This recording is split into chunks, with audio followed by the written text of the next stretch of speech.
Right, it's a new week. It is a new week. I was supposed to record this on the weekend, but I didn't. So here we are on a Wednesday the 4th of July. I want to talk about my trading last week, and then I want to talk about how I've been going into this week. Last week, I was initially down from previous weeks. I was down about 600. And I think in 2 days, I was able to make it back. And they were really well executed days. Only took about two trades in the day. And I rated a couple of them 10 out of 10. And that was good. And then, let me think. Got my machine here. That's the noise my gaming laptop makes. It's bloody stupid. Oh, shut up, bro. Calm down. So last week, Monday was a holiday. Didn't trade it. Tuesday, 256. Says 5 trades that were partials. Then 300, right? This was the best trading day I've ever had. Ever. I went long, and then I went short, and then I was done. And like it all just made perfect sense to me. This one? Right, yeah, okay. So I remember, right? So what happened with that is Tuesday, brilliant trading day. Wednesday, unbelievable trading day. Thursday, I had plans to see some friends, and they were all going out at 2:30, which is 9:30 New York time. And so I was like, look, guys, I'll be out later. I'll be out like 3 or 4. Let me just do my trading. They were fine with it. There was no rush. I sat down at 1:30, 8:30 open. I was looking at the charts and I was thinking, man, if I could get my trade in now, make my money and then leave, that I'm my own boss. So I got a bit confident, and my bias was to take a short, but I just got like jumbled up in price action, kind of like analysis paralysis type shit. Like I didn't realize that there were equal highs when I tried to go short. In trying to trade before 9:30 open, I didn't wait for the manipulation. I took 2 trades. That was my trade limit. I got locked out. I had lost $60 and I went straight to my friends, and I was fine. I handled the loss like a champ, you know. And then the trade that I anticipated happened at 9:30. It's just that it swept those equal highs first. So like that was a real experience for me, with real money tied to it, real failure tied to it. So then you remember and you learn for next time. And that's what all of this is. And we'll get into that, talking about being in break-even stages. But then what happened after that is I got home that night, right, after hanging out with my friends, and I was tired. Like my sleep schedule is I should sleep by 11, 12-ish. But I got home and I traded Asia. I took 1 loss and then I went on tilt. Just went on tilt.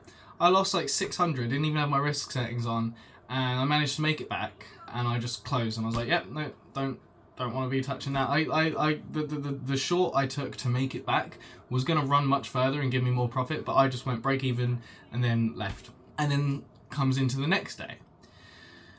And the next day, same exact thing. Just like a crazy amount of tilt. Sorry. Alright, we're gonna have to tell the story all over again. After the loss on Thursday night, Asia session, so Friday, I went on tilt.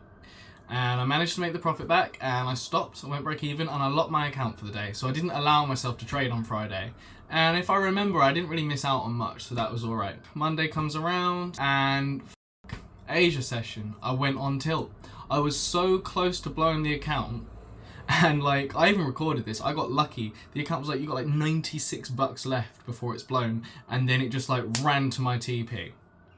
And I made it all back plus some profits. What did I do the day after that? Tuesday. 2 very impatient, terrible trades. I was watching price all day. I had locked myself until 9:30 because I was trying to follow the rule of only trading 9:30 to see how profitable I'd be. I'm gonna put a light on. In that time of being locked out and having to wait, I saw just incredible trades, and I was tape reading the 5-minute and the 15-minute, and the day was a trending up day. I knew where it was going to, and everything just, nothing surprised me. You know, things don't surprise me these days when it comes to analysis. But there was high impact news at 10. So I was like, I'm not going to trade until 10, right? And even in the macro, just before 10 o'clock, there was a really good setup that I wanted to take. But I was being patient, I was being disciplined, and I was following my model. And that was rewarding, right? Well, when 10 o'clock hits, all of that went out the window. Now I can trade. Now I feel FOMO. I feel like I missed out on moves. And so I just took 2 dreadful, like honestly really bad trades. Like I went long at a 15-minute previous day high liquidity sweep with SMT. Like I went long in a turtle soup short. And then today, I had a really good day. Get to 8:30, I see a perfect setup. and I actually streamed this. So I took the setup, right? 5-minute inversion after a liquidity sweep. It's like a New York ATM model. The low of 7 o'clock was swept, take the high of 7 to 8:30. And I was so confident in this trade, and then the moment it didn't, like, I was in it and it wasn't delivering right away, and there's a clip, I went break even immediately, took the break even, and then right away in the same 1 minute candle went long again. So that's a FOMO trade, and that lost. And then I locked myself until 9:30. I only had one trade left in the tank, and I took a long at 9:30, a good one. And I managed to, I ran it up to about $120 profit, 1 micro, and then it came back down and basically put me on break even for the day, because I'd already lost a bit, so I made that back. Has my day been good? Yeah. Generally, I rate it a 6 out of 10. The good points are for, keeping the settings locked in, only risking a certain amount, only risking a certain amount of trades. The bad points are hesitating on the 8:30 5-minute inversion open and then getting back in anyway. 2 completely diametrically opposed ideas and decisions. So clearly there's a battle in my head there. And I guess also for not taking low-hanging fruit when I was in that 9:30 long, because I could have come out on top today with like $50 profit. However, it's been good because I don't care. Like, I don't care. I don't care. I didn't make any fake internet money. Oh no, I don't care, because all of this is unbelievable experience. Like, I have spent a year and a half being a gamble blowout trader. All right, I managed to pass I stopped counting after 10, but I passed over 10 funded accounts. It cost £120 to activate every time. I took $5,000 worth of payouts in January. I've been there, done that. But have I been consistently profitable? Have I been able to manage myself consistently? No. This is the only time where I've been trying to be a good trader as opposed to trying to make money. I've been doing it for 3 weeks and I've been break even.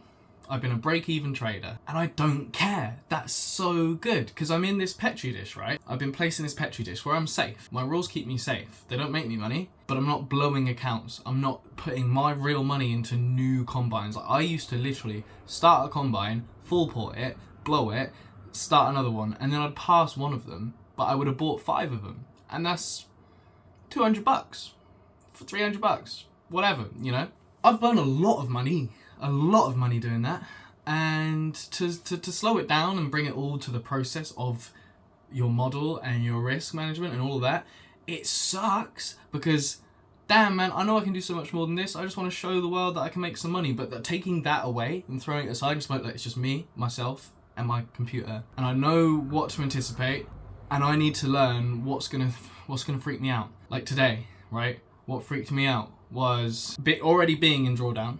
I guess the trade not delivering enough or whatever.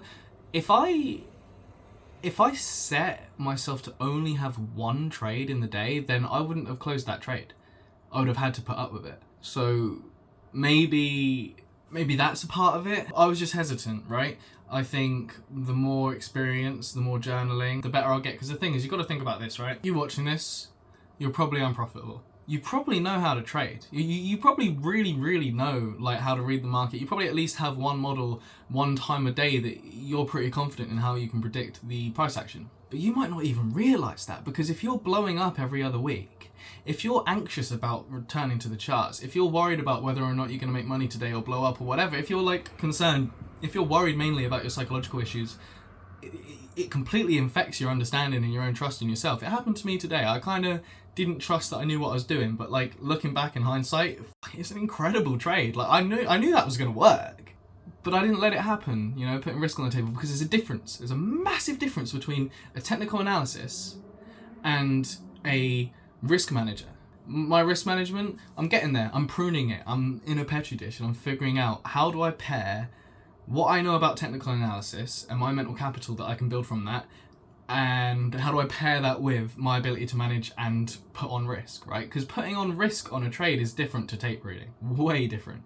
But I will say, tape reading is always profitable. If you want mental capital, you should tape read. If you've been suffering, right? If you've been suffering for a while, just take a break for a whole week, but tape read. Every day of that week, tape read.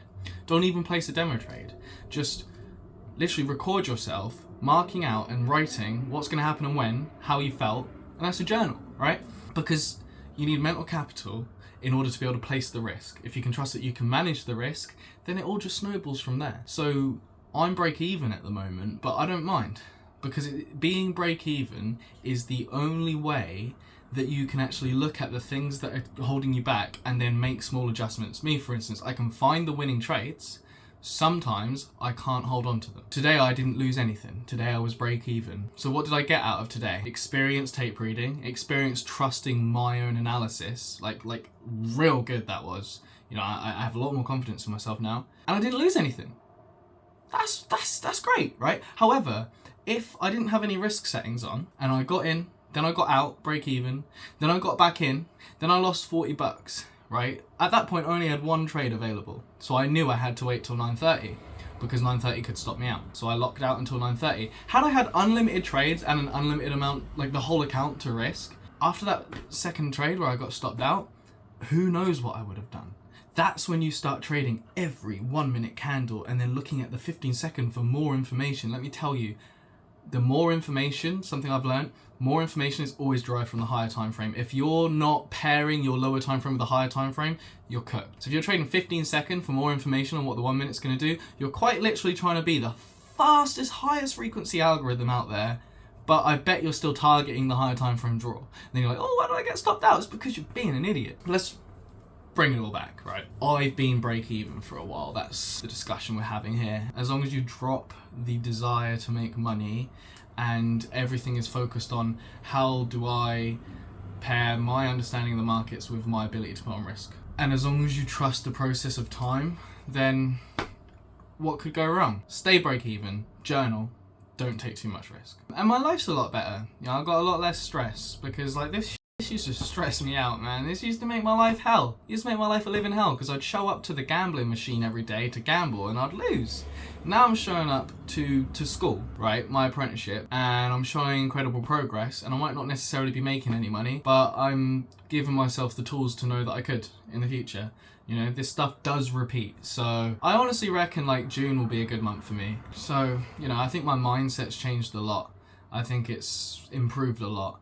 And I will say it's annoying, you know, being break even is annoying, but I understand that I'm in a petri dish and all the things you need to focus on are like right in front of you. When you're so focused on the blow up and the bust, the boom and bust cycle of a beginner trader, and you're so focused on the emotions that makes you feel, you can't even see your own trust in your analysis. You can't even see what's ahead of you. You're only looking at what's in front of you, which is the profits. But you're not looking at what's above you, which is your ability and the future and like the long term of you developing. There's not a single point where you get to where it's like you're profitable now and you got it. You're constantly developing. So if you don't start from the beginning as I am a baby, I am pruning, right? I am in a petri dish and I am finding myself, then you're just gonna boom and bust for ages. And I think that's the process of every trader, is like you boom and bust until you realize that you got to stop that. You might make some money in that process. I did. I gave it all back. Boom, bust. Ideally, I would like to be funded and making payouts again in the next 2 months. My analysis is there. My understanding of price is there. But I need to truly hone in enough just to get my model. I basically have it. I trade 5-minute order flow with like 1 minute confirmations, right? If the 1 minute's clean and the 5 minutes got a, like, say like that 5-minute inversion I took today, and the 1 minute looked really clean. But then the 1 minute started messing about. Didn't move much. I said I've recorded a sort of vlog, day in the life of a break-even trader today, and I said about that trade, I said if this happened at 9:30, I'd be all over it. But because it happened at 8:30, I didn't trust it enough. And so like the thing is like, had I actually just waited until 9:30, there would have still been a trade to take. So I'm trying to figure out like what environment in trading can I put myself in where I perform the best, because I can anticipate every session. I have a decent educated guess on what the market's going to do for most sessions, but New York session seems to be my most probable going into 10 a.m. But sometimes it presents itself before that, and it's like, do I want to take it or not? But it was textbook today, and next time I see something like that, I hope to take it again. But yeah, going into the following week, because the point of this week was to limit myself to just 9:30 to 11 o'clock. I haven't actually done that. Going into next week, I'm going to limit myself to 9:30 to 11 o'clock unless it looks perfect, right? Only trade New York Open. That includes 8 o'clock if there's high impact news and the trade looks clear. Don't aggressively trail your stop So maybe don't trail it at all. And then I'm thinking 1 trade a day, just 1. I'm reluctant to do that because it pisses me off. Kind of think I could take 2 because you can lose and then recover. I'll go for 2. So next week, 2 trades a day, only New York Open, only, nothing else. There was another one. Don't trail your stop. I honestly don't really have much else to say. It's just like, if you find yourself in a break-even stage, you need to embrace it. You need to allow it to happen, because what's happening in a break-even stage is you are finding yourself. You have no idea. No idea how you function in these markets when you're doing it right. If you've never consistently followed your model, then you don't know how that model affects you. You only know how, like, candlesticks affect you and how they make you go on tilt. If you stop going on tilt, you might find that you'll break even or you're a slow bleeder, but that's okay, because you just monitor everything, journal everything, figure everything out, and just trust the process of time. And hopefully this helps, because you can watch me trust the process of time. You know, I've made money before, but I've never been consistent. Now I'm consistently break even. So I am consistent. I found consistency, I'm just not making money. So I've got to adjust my system until it's easier.